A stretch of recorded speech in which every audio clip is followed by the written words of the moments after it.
Welcome to prime nine insider. నేను రాజు. నోరు రావంది డబ్బు ప్రకాష్ రాజ్ది.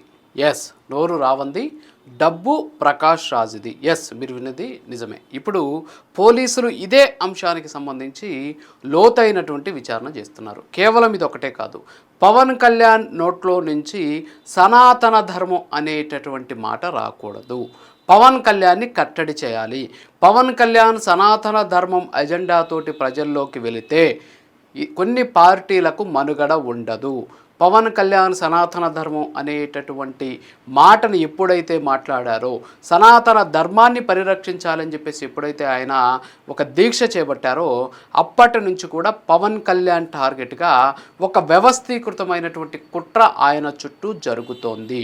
ఏంటి ఆ వ్యవస్థీకృతమైనటువంటి కుట్ర అంటే, బయట నుంచి కొంతమంది ఫండింగ్ చేస్తారు, లోకల్గా ఉన్నటువంటి వాళ్ళు పవన్ కళ్యాణ్ని టార్గెట్ చేస్తారు. పాపం చాలామంది సోషల్ మీడియాలో పవన్ కళ్యాణ్ని టార్గెట్ చేస్తూ ఉంటారు. ఎందుకు టార్గెట్ చేస్తారంటే, తమ అభిమాన నాయకులు కొంతమంది ఉంటారన్నమాట. వాళ్ళను ప్రసన్నం చేసుకునేందుకు, వాళ్ళ దృష్టిలో పడేందుకు అమాయకంగా పవన్ కళ్యాణ్ని టార్గెట్ చేసి ఆయన మీద ఇష్టానుసారంగా బూతులతోటి అలాగే మాటలతోటి రెచ్చిపోతుంటారు. వాళ్ళని పాపం అనడం కంటే వాళ్ళు కూడా సోషల్ సైకోలే. సరే, దాన్ని పక్కన పెడితే అది ఒక సైకోయిజం. కానీ ఇక్కడ ప్రశ్న రావణ్ అలియాస్ జోసెఫ్ విషయంలో మనం చూస్తే ఇదంతా కూడా ఒక వ్యవస్థీకృతమైనటువంటి కుట్ర.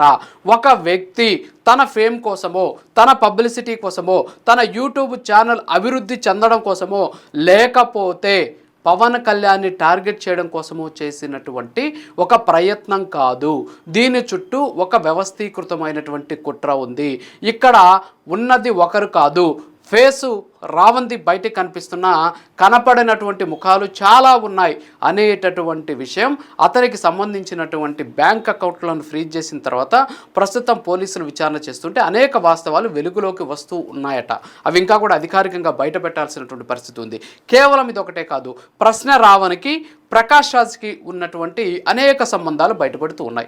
ఇటీవల కాలంలో ఇదే ప్రకాష్ రాజు ఒక వ్యాఖ్య చేయడం జరిగింది.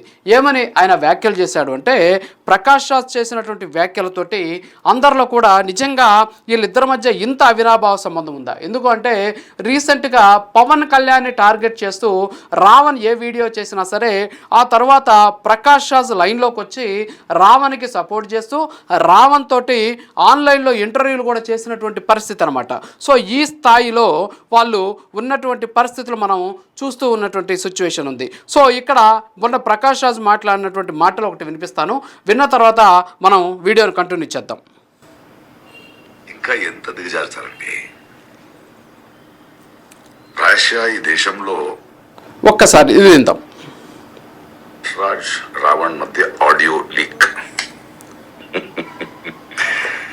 అంటే వేరే వేరే సందర్భంలో వేరే వేరే డేట్స్లో వేరే వేరే ఇష్యూస్ మీద నేను చేసే తెలుగు ట్వీట్స్, దాని సెంటెన్స్ స్పెల్లింగ్ కరెక్షన్స్ కోసం మాట్లాడుకున్న వాయిస్ మెసేజెస్ని తీసుకుని దాన్ని సోషల్ మీడియాకి లీక్ చేసి తర్వాత దాన్ని ఎడిట్ చేసి ఒకే కాన్వర్జేషన్గా మాట్లాడుతున్నారు ప్రభుత్వాన్ని దించడానికి అనే ఒక మినిస్టర్ ప్రెస్ మీట్ ఇస్తూ మీరు చేస్తున్న ఈ నాటకం. ఇక నాటకం ఎవరిది అనేది ప్రకాష్ రాజ్ చెప్పేశాడు. ఏమని చెప్పాడు అంటే, నేను చేసేటటువంటి తెలుగు ట్వీట్స్ అంటే పవన్ కళ్యాణ్కి వ్యతిరేకంగా జస్ట్ ఆస్కింగ్ అనేటటువంటి పేరుతో ఆయన చేస్తున్నటువంటి ట్వీట్స్ ఉన్నాయి కదా, ఈ ట్వీట్స్ అన్నీ కూడా రావణ్ ఇస్తాడనమాట ఈయనకి. సో రావణ్ ఇచ్చేటటువంటి సెంటెన్స్ ఫార్మేషను, అందులో వాడే పదాలు ఆయనకి చెబితే ఆయన ఏం చేస్తారంటే ఈయనకి సెంటెన్సెస్ ఇస్తారు, దాన్ని ఈయన ట్వీట్ చేస్తారంట. అంటే ఇక్కడ అర్థమైపోయింది కదా, అంటే పవన్ కళ్యాణ్ని వేరువేరుగా కాకుండా అంతా కలిసి టార్గెట్ చేశారు. అంటే వ్యవస్థీకృతమైనటువంటి కుట్రే కదా. ఇదే ప్రకాష్ రాజు ఇటీవల మన ధర్మస్థలకు సంబంధించినటువంటి ఇష్యూలో కూడా ఆయన పేరు బయటకు వచ్చింది కదా.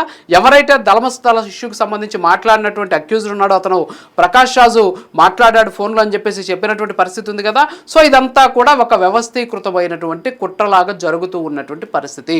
సో ఇప్పటికే రావణ్కి సంబంధించి ప్రకాష్ రాజ్కి ఉన్నటువంటి అవినాభావ సంబంధం అనేది ఎవరో బయట పెట్టలేదు, ప్రకాష్ రాజే బయట పెట్టాడు. ప్రకాష్ రాజ్ స్పష్టంగా చెప్తున్నాడు, ఎస్ నేను చేసేటటువంటి ట్వీట్లను రావణ్ దగ్గర నుంచి నేను తీసుకుంటాను అని చెప్తూ ఉన్నటువంటి పరిస్థితి. సో ఇది వ్యవస్థీకృతమైనటువంటి కుట్రే. సరే ఇది పక్కన పెడితే ప్రకాష్ రాజ్ ఏ స్థాయిలో ఫండింగ్ చేస్తున్నాడు, అసలు ప్రకాష్ రాజ్కి ఎవరెవరు ఫండింగ్ చేస్తున్నారు, అసలు ప్రకాష్ రాజు మోటో ఏంటి, ప్రకాష్ రాజు జస్ట్ ఆస్కింగ్ పేరుతోటి ఆంధ్రప్రదేశ్లో ఉన్నటువంటి పవన్ కళ్యాణ్ని మాత్రమే ఎందుకు టార్గెట్ చేశారు? గతంలో మా ఎలక్షన్స్ అప్పుడు మెగా ఫ్యామిలీ బహుశా ఇతనికి సపోర్ట్ చేసినటువంటి పరిస్థితి అయినా సరే ఇతను ప్రచారాన్ని వక్ర బుద్ధిని బయట పెట్టుకుంటున్నారని చెప్పేసి పవన్ కళ్యాణ్ అభిమానులు కూడా తీవ్ర ఆగ్రహం వ్యక్తం చేస్తున్నారు. మెగా ఫ్యాన్స్ కూడా ఈయన మీద తీవ్ర స్థాయిలో ఆగ్రహం వ్యక్తం చేస్తూ ఉన్నటువంటి పరిస్థితి. సరే ఇప్పటికే 2-3 పెద్ద సినిమాల్లో నటిస్తున్నాడు కాబట్టి ఈయన టాలీవుడ్ నుంచి బహిష్కరించాలి అనేటటువంటి వాదన కూడా వ్యక్తమవుతుంది. ఇప్పటికే దానికి సంబంధించి మూవీ ఆర్టిస్ట్ అసోసియేషన్ కూడా అనేక ఫిర్యాదులు అందుతున్నట్టు కూడా సమాచారం ఉంది. సో ఇప్పటికి ఆయన పెద్ద సినిమాలు నటిస్తున్నాడు కాబట్టి ఇప్పటికిప్పుడు బ్యాన్ వేస్తే కరెక్ట్ కాదు అనేటువంటి ఉద్దేశంతో ఆగినట్టు కూడా బయట ప్రచారం జరుగుతుంది. ఏదైనప్పటికీ కూడా ఇక్కడ ప్రకాష్ రాజ్ అనేటటువంటి ఒక వ్యక్తి ఏ విధంగా ఇక్కడ ఉన్నటువంటి ఆంధ్రప్రదేశ్ తెలంగాణలో ఉన్నటువంటి కొంతమందిని ఏ విధంగా ఇతను పెంచి పోషిస్తున్నాడు, వాళ్ళు ఏ విధంగా సపోర్ట్ చేస్తున్నారు అనేవన్నీ కూడా రావణ్ ఫోన్ ద్వారా బయటకు వస్తున్నాయి. కేవలం రావణ్ ఫోన్లో ప్రకాష్ రాజ్ సంభాషణలు మాత్రమే కాదు, అనేక అంశాలు ఉన్నాయి, అనేక రకాలైనటువంటి అశ్లీలమైనటువంటి వీడియోలు కూడా ఉన్నట్టు పోలీసులు గుర్తించారు. ఆ వీడియోలు కూడా బయటకు వచ్చినటువంటి పరిస్థితి. సో దాంతోపాటు నిన్న అంబట్రాంబాబు గారు లాంటి నాయకులు మాట్లాడుతూ ఈ యుద్ధంలో రావణుడు గెలవాలి, ఈ ఆధునిక సమాజంలో రావణుడే విజయం సాధించాలి అని చెప్పేసి వాళ్ళు కూడా మాట్లాడుతూ ఉన్నటువంటి పరిస్థితి. ఇప్పటికే వైఎస్ఆర్ కాంగ్రెస్ పార్టీ మీద ఒక రకంగా చెప్పాలంటే హిందూ వ్యతిరేక పార్టీ అనేటటువంటి ముద్రని వేస్తూ ఉన్నారు వాంటెడ్గా. కానీ దాన్ని చెరుపేసుకోవాల్సింది పోయి ఇంకా కూడా దానికి సపోర్టింగ్గానే ఈ నాయకులు మాట్లాడుతున్నటువంటి పరిస్థితి. ఆ నాయకులు మాట్లాడిన మాటలు ఇంకా కూడా ఇబ్బందికరమైనటువంటి సిచ్యువేషన్ క్రియేట్ చేసేటువంటి అవకాశం ఉన్నాయి. అయితే మొత్తానికైతే రావణ్కి సంబంధించినటువంటి ఫోన్ బయటికి తీస్తుంటే అనేక రకాలైనటువంటి అంశాలు కూడా వస్తున్నాయి. ఇక్కడ నోరు రావణ్ అయితే ప్రకాష్ రాజ్ ది ఫండింగ్ అనేటటువంటి వాదన కూడా వ్యక్తమవుతూ ఉన్నటువంటి పరిస్థితి. దానికి సంబంధించిన సాక్ష్యాలు కూడా సేకరిస్తున్నారు. మరోపక్క ఈ ప్రకాష్ రాజు కూడా నోటీసులు ఇచ్చేందుకు సిద్ధమవుతూ ఉన్నటువంటి పరిస్థితి ఉంది. సో ఆయనకి అలాగే రావణ్కి ఉన్నటువంటి అవినాభావ సంబంధం ఏంటి అనేది కూడా తొందరలోనే బయటకు వచ్చేటువంటి ఛాన్సెస్ ఉన్నాయి. సో ఓవరాల్గా ఇక్కడ 2 అంశాలు, ఒకటి పవన్ కళ్యాణ్ టార్గెట్ చేయాలి, రెండోది సనాతన ధర్మాన్ని టార్గెట్ చేయాలి. సనాతన ధర్మం పేరుతోటి పవన్ కళ్యాణ్ ప్రజల్లోకి కానీ వెళ్తే ఖచ్చితంగా కొన్ని రాజకీయ పార్టీలకు మనుగడ ఉండదు అనేటటువంటి ఆందోళన నేపథ్యంలోనే ఈ స్పాన్సర్డ్ పాలిటిక్స్కి పాల్పడుతున్నారు అనేటటువంటి వాదన కూడా వ్యక్తమవుతుంది. ఇవన్నీ కూడా తొందరలోనే వెలుగులోకి వచ్చేటువంటి ఛాన్సెస్ కనిపిస్తున్నాయి. ఇది వాటి మరో మళ్ళీ కలుద్దాం. నమస్కారం.